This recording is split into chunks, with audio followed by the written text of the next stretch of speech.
So finally दोस्तों, हवाओं में जो रूमर्स फैला हुआ था कि एलजी अपने मोबाइल बिजनेस को खत्म यानी कि बंद करने जा रहा है, वो बिल्कुल सच निकला है। यहाँ पर इन्होंने अपनी ऑफिशियल स्टेटमेंट दे दी है कि भैया हमारा K42 ताबूत की आखिरी कील था और इसके बाद में कोई भी नया मॉडल ये मैन्युफैक्चर नहीं करने वाले। जितने भी चीज़ें थी जो कि अभी मार्केट में है इनकी मोबाइल से रिलेटेड, वो तो खैर रहेंगी ही। ऐसा नहीं है कि जिसने मोबाइल ख़रीद रखा है एलजी का उसकी सर्विस ख़त्म हो जाएगी, उसकी वारंटी ख़त्म हो जाएगी। यहाँ तक कि K42 के अंदर तो ये 2 साल की वारंटी तक दे रहे हैं। तो यहाँ पर और उसी के साथ साथ एक चीज़ बताना भूल गया कि स्क्रीन रिप्लेसमेंट का भी फीचर इसके अंदर दिया गया है कि स्क्रीन टूट जाती है तो वो भी रिप्लेस कर दी जाएगी।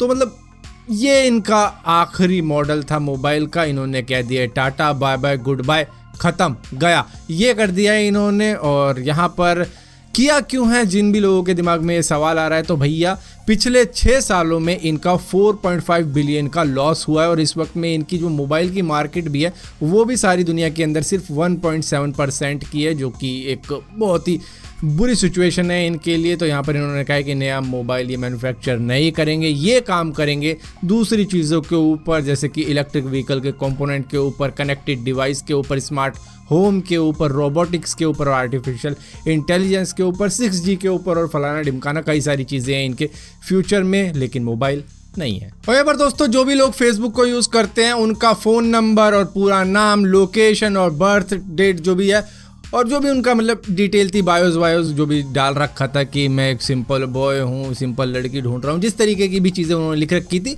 वो सारी की सारी चीज़ें लीक हुई पड़ी हैं इंटरनेट के ऊपर। जहाँ पर 53 करोड़ लोग हैं ऐसे वर्ल्ड वाइड जिनका ये डेटा लीक हुआ पड़ा है, जिसमें से 60 लाख इंडियन भी शामिल हैं। लेकिन फेसबुक की आयरनी ये देखिए कि उसको टेंशन ही नहीं। उन्होंने एक ऐसी स्टेटमेंट दी है कि आप भी सुनकर शौक रह जाओगे, कह रहे हैं अरे डेटा अभी का थोड़ी है, ये तो 2019 का डेटा है, पुराना डेटा है। कितना है? 53 करोड़। अभी हमारे पास और ज़्यादा यूज़र है, टेंशन मत लो। 60 लाख इंडियन ही तो है, उनको कौन सी परवाह है अपने फ़ोन नंबर की, फुल नेम की या लोकेशन की। वैसे भी कॉलेज तो उन पे आती रहती है, 2 और आ जाएंगी तो क्या बुरा हो जाएगा, ये मैं अपने आप से इंक्लूड कर रहा हूँ। बस उनका कहना इतना ही था कि 2019 का डेटा है, टेंशन मत लो। वैसे तो दोस्तों सैमसंग अपने आप में ही टॉप लेवल की ब्रांड है, जिसका अगर गैलेक्सी बर्ड प्रो की बात की जाए तो वो काफ़ी ज़्यादा फेमस है ऑलरेडी। लेकिन उन्होंने एक और बज़ क्रिएट करने के लिए एडिडास के साथ में को ब्रांडिंग कर लिया, जिसके बाद में ये बन जाता है एडिडास का गैलेक्सी बर्ड्स प्रो, जो कि एक स्पेशल एडिशन कहा जा सकता है। वैसे तो ये लिमिटेड एडिशन है जो कि सिर्फ साउथ कोरिया के अंदर ही अवेलेबल होगा, $250 तक का। तो मतलब ये तो अलग ही लेवल हो गया कि ब्रांड ऊपर से एक और ब्रांड एडिडास, और जो ब्रांड लवर है वो तो भाई भगेंगे इसके पीछे। दोस्तों अपनी हाइप या अपनी अटेंशन क्रिएट करने के लिए कंपनी कुछ ना कुछ करती रहती है। तो यहाँ पर एक जेनेसिस नाम की कंपनी है जिन्होंने वर्ल्ड रिकॉर्ड बना दिया है सबसे ज़्यादा ड्रोन हवा में रखने का, जो थे 3281 ड्रोन। और ऐसा नहीं है कि इन्होंने सिर्फ ड्रोन हवा में उड़ा दिए, बल्कि उन ड्रोन से अपना लोगो ही बनाकर दिखा दिया। इस तरीके से प्रोग्राम किया गया था इन ड्रोन को, जो कि एक साथ उड़ाएगा और उसके बाद में अपना लोगो दिखाया गया, जिससे कि अटेंशन ग्रैब हुई है। एक तरीके का पब्लिसिटी स्टंट कहा जा सकता है इसको, जो कि जेनेसिस ने करके दिखाया और वर्ल्ड रिकॉर्ड भी इसी के साथ में क्रिएट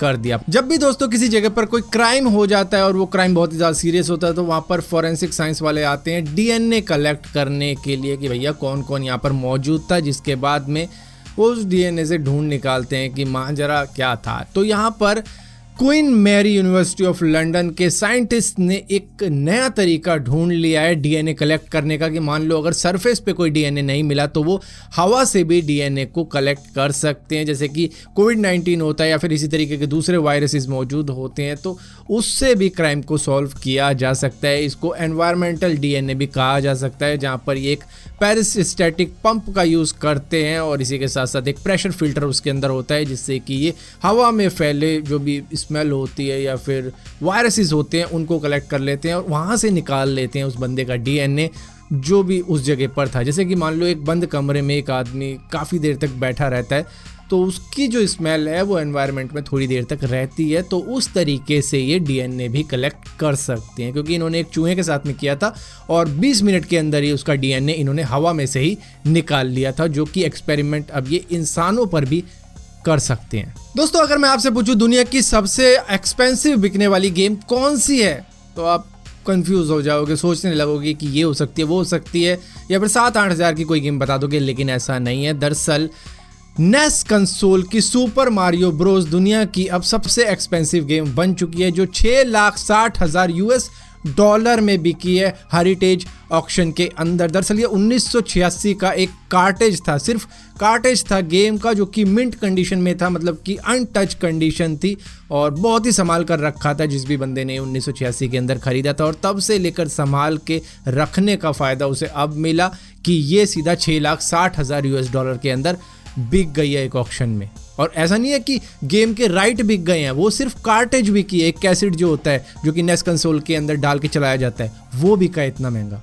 दोस्तों, हम एप्पल के प्रोडक्ट्स को काफ़ी ज़्यादा सिक्योर मानते हैं और उन पर काफ़ी ज़्यादा विश्वास करते हैं कि भैया ये अपने यूज़र की प्रोटेक्शन काफ़ी ज़्यादा रखते हैं, प्राइवेसी पॉलिसी ये फलाना ढिमकाना। लेकिन इस चक्कर में एक बंदे का बंटाधार हो चुका है, क्योंकि उसने डबल चेक नहीं किया। बस उसने इसी विश्वास के चक्कर में ऐप स्टोर से कर ली एक स्कैम एप्लीकेशन डाउनलोड, जो कि पता नहीं क्यों थी एप्पल के ऐप स्टोर के ऊपर, क्योंकि काफ़ी ज़्यादा हम सिक्योर कहते हैं इसको। सो यहाँ पर इस बंदे का नाम है फिलिप क्रिस्टोडोग्लू, जिसने ट्रेजर ऐप डाउनलोड करी, जो कि एक क्रिप्टो करेंसी हार्डवेयर एप्लीकेशन है, जिससे कि अपने बिटकॉइन की वैल्यू जानना चाहता था। इसके पास में 17.1 बिटकॉइन मौजूद थे, लेकिन इसने कर ली एक डुप्लीकेट एप्लीकेशन डाउनलोड, जहां पर इसने अपनी सारी कॉन्फिडेंशियल डिटेल जो भी थी अपनी क्रिप्टो करेंसी की वो डाल दी उसके अंदर, सिर्फ वैल्यू जानने के लिए। लेकिन यहां पर 1 सेकंड की भी देरी नहीं लगी और इसके सारे के सारे बिटकॉइन उड़ गए और किसी और के अकाउंट में चले गए, जिसके बाद में इसने खो दिए करीबन 6 लाख US डॉलर की वर्थ के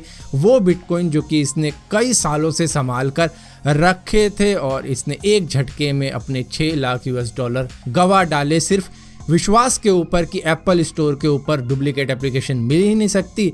और इसने अपनी कॉन्फिडेंशियल डिटेल डाली और बंटाधार करवा लिया अपना। सो इस इंसिडेंट से गाइज हमें एक शिक्षा तो ज़रूर मिल जाती है कि भैया एप्पल के ऐप स्टोर से करो या फिर गूगल प्ले स्टोर से करो, एप्लीकेशन को डबल चेक ज़रूर करो जब आपकी फाइनेंशियल डिटेल उसमें जाने वाली है। या फिर कोई भी एप्लीकेशन डाउनलोड कर रहे हो भैया, उनके रिव्यू डाउनलोड वगैरह चेक कर लो, क्योंकि ऐसा होता है कि जो ओरिजिनल होती है उसके तो मिलियन में डाउनलोड होते हैं, लेकिन जो नकली होती है उसके हज़ारों में भी नहीं होते। और इस तरीके से हम जान सकते हैं कि भैया कौन सी एप्लीकेशन डुप्लीकेट है। वैसे तो इन ऐप स्टोर को एक खुद से काम करना चाहिए इस तरीके की चीज़ों की। एक बंदे की ज़िंदगी भर की कमाई लुट गई और ये तो कह रहे कि स्टेटमेंट देके कह देंगे कि हम इसको और ज़्यादा सिक्योर करेंगे, लेकिन उस बंदे का तो बंटाधार हो चुका है। तो फिलहाल के लिए इस वीडियो के अंदर इतनी अपडेट्स थी। अगर वीडियो आपको पसंद आती है तो इस वीडियो को लाइक ज़रूर करना, शेयर ज़रूर करना और इसी तरीके की और भी अपडेट जानने के लिए इस चैनल को सब्सक्राइब जरूर करना। और सब्सक्राइब किया तो बेल का आइकन जरूर दबाना, वरना आपको मालूम नहीं चलेगा मैंने को वीडियो डाली भी है।